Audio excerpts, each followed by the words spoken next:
how to hide posts from friends on Facebook. Firstly, when you get into that fiction, what is the main point on that selection? It is to go into your right section side, which is on your profile selection on your account, which is right here.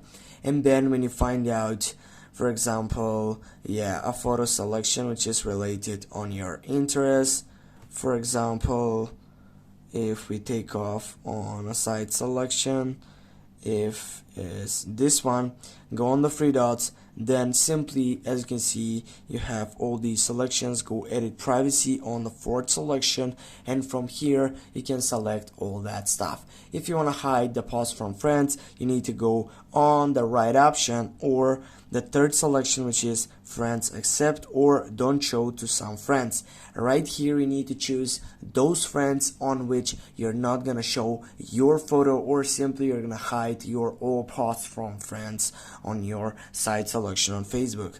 After you get done with all that selection, you simply get back and take back with all that stuff. You take that refresh and you're done.